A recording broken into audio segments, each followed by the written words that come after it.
Hi guys, so I wanted to quickly hop on for the quick little Q&A video I wanted to include in August's Patreon.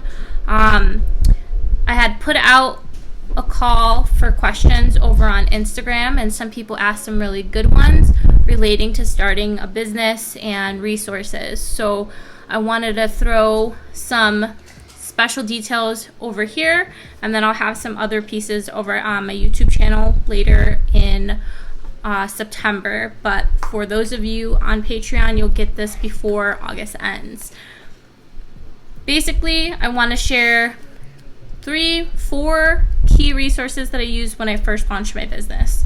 2 are books, 2 are online resources.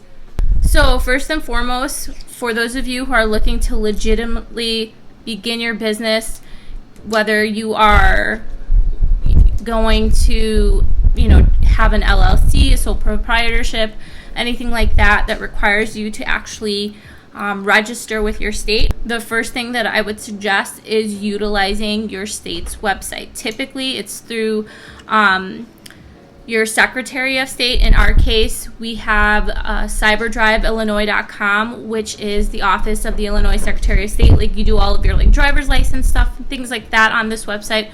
But there's also a department specifically for small business. So I'm going to do a quick little screen recording in a moment of this. But basically, there's an area for publications, for forms, specifically for business services, and that's where you would find some really great forms in terms of setting up things like limited liability companies, limited partnership, not-for-profit corporations, and things like that. There's also underneath the departments, the business services department, where you'll be able to find all kinds of information regarding if you need to get sales certificates, if you need to pay sales taxes, if you sell products. If you're a service-based business, you usually don't need stuff like that, but this is the area that will get you the information that you need.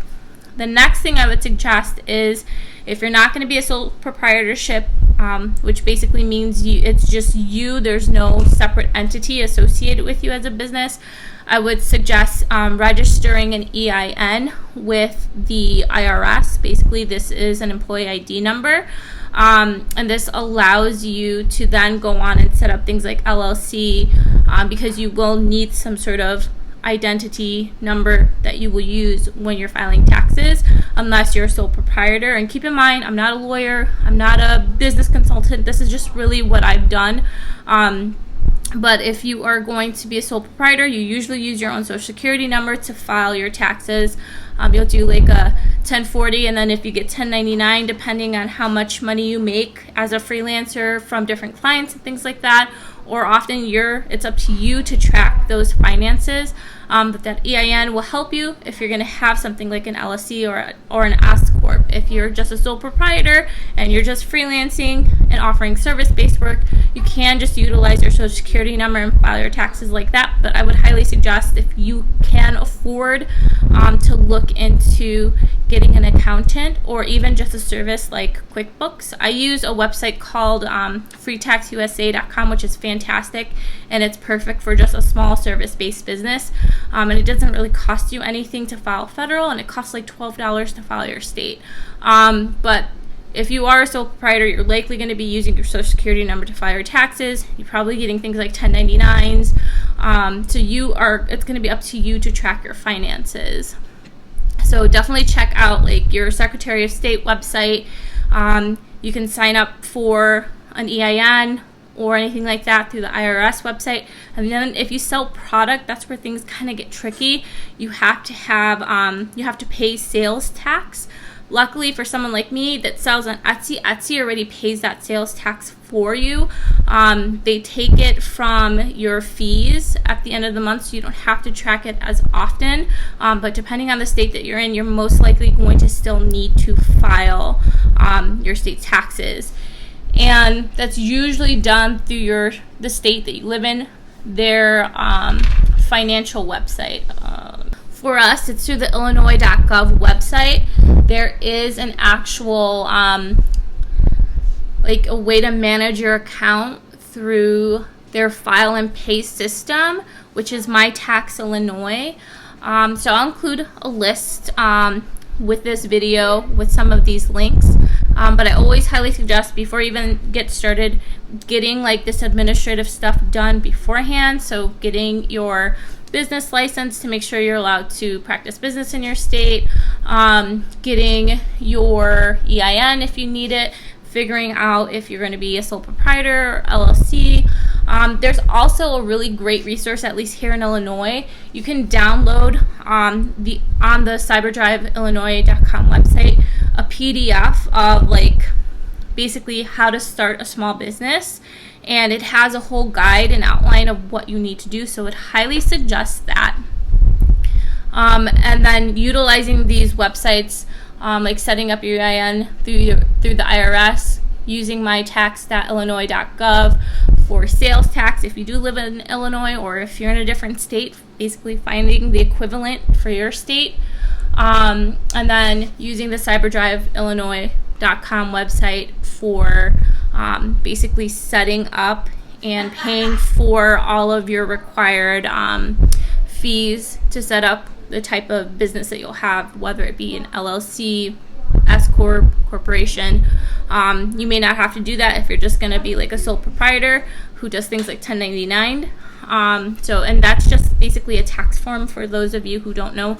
Sometimes, depending on the amount of money that you may be making, a client may have to issue out a 1099. They don't always do that, so it's really up to you to keep track of what's coming in. And like websites like QuickBooks and apps like that are really helpful, or you can just do it the old school way like I do and use a spreadsheet. It just depends on what you feel most comfortable with. The next two things that I want to share are two books that have immensely helped me over the years. So if you're a graphic designer, I would highly suggest this book. I shared it in my top 15 books for creative entrepreneurs. It is the Creative Business Guide to Running a Graphic Design Business. I've had this thing for like 12 years, and it's been really informative and helpful. It helps with contracts. It helps with, marketing. It helps with figuring out your business type. It helps with even like the basic things like accounting and how you should be, managing your accounts and things like that, or client budgets and all that really like administrative kind of boring stuff that relates to running a business that can be really hard, especially if you're creative. This book does a really good job of outlining those things. And a business plan, that's like the other big thing I always suggest. Have a business plan, even if it's just, a written document on your computer outlining what your goals are for your business, what kind of business you're going to run, and what your hopes and goals are for growth relating to it. It'll at least give you some semblance of a map of, the direction you plan to take your business in. So I would definitely suggest this book. It has a lot of really good information. And then the other book, I don't know how many times I have to mention this book, but I'm telling you, it'll be one of your best investments, no matter the type of creative you are. The Handbook for Pricing Ethical Guidelines from the Graphic Artists Guild. It runs the gamut in terms of the different design industries. It's not just illustration or graphic design. It has things like photography. It has things like surface pattern design. And it does a fantastic job of outlining things like contracting and how you should set up your contract. And then the biggest thing, though, that I think you get the most benefit out of this is pricing, because that's the thing that can be really hard for a lot of creatives, is we undervalue ourselves. So this is a really great option to help you at least establish a pricing standard based on the industry, and then you can add in things on top of it, like your skill set, how difficult something is to create, and the number of years that maybe you've been working in the field and in the industry, and that you add that on top of that base standard that this book gives you. And then there was another question about insurance. So insurance in the U.S. is obvious. I have lots of opinions on this. It's a hot mess. But the best thing I would suggest you do is see if you can talk to an informed representative on the phone through the healthcare.gov website that we have. Basically, I know it's a pain in the butt to have to wait, but manning and like getting through the coverage options on the website can be really, really difficult and confusing, especially if you don't have coverage from like an employer and you're trying to find coverage for yourself. My biggest piece of advice for that is to call their hotline. The people there are informed, they know the different options, and you'll want to ask for a variety. You'll want to ask them like, what is the lowest tier? What does that include? Give me a mid-tier price point. What does that include? And then give me, the highest tier, and what does that include? And keep in mind, also think about the different healthcare providers out there, the insurance companies like Blue Cross Blue Shield and Aetna or whatever there is out there. I would suggest researching some of them so you at least have some options, and tell them who you're interested in going with, and then asking about plans. That is like the best thing you can do, because there's a person behind there talking to you, explaining what these plans are, giving you more detail than you can get with just reading the information about the different plans, when they can be confusing. And so you'll also need to have specific information. I believe you'll need like your social security number, maybe your driver's license. I haven't done it in a while. But there's also a lot of like main topics on our website that you can look at. Like if you go to the healthcare.gov website and you select see topics, you can find like how to apply and enroll, picking a plan. There's different topics that you can read through, but I always suggest giving them a call. I know waiting for hours on the phone is not like the best thing to do. I would say pick a day and know that you're going to have like a few hours chunked out in that day to actually sit on the phone and get to talk to an actual representative when it comes to selecting your stuff. And then you can keep just updating online after that in the future. But there's different ways you can apply. You can go online. And there's also like Medicaid, the children's health insurance program. Depending on your income level, you may qualify for those programs. You never know. Just look into them and see it based on what your income is.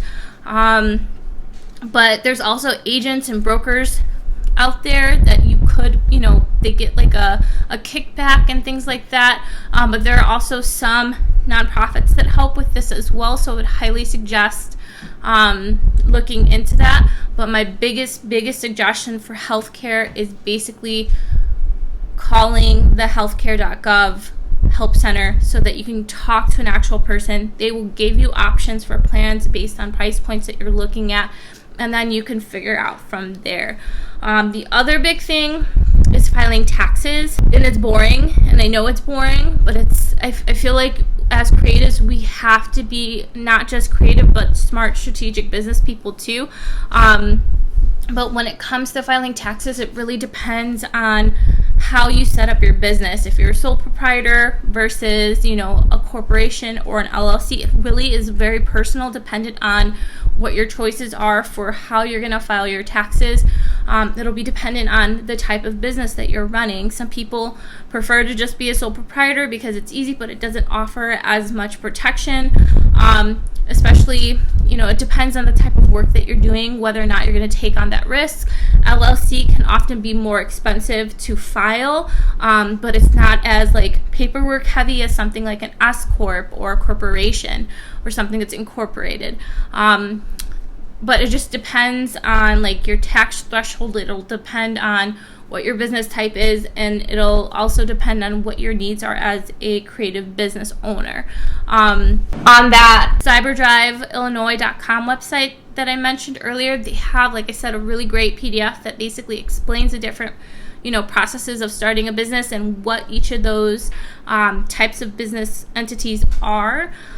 That's a great place to kind of research and figure out, okay, well, this is what I sell, or this is the service I offer. This makes the most sense for me to do. And then how you track your incoming and outgoing, incoming funds and outgoing expenses. So I'll share some links and resources in the post section for this video on Patreon, and then on YouTube as well, because this is going to go up a little after, just because I think this is really pertinent and helpful information, especially if you're starting a business in Illinois.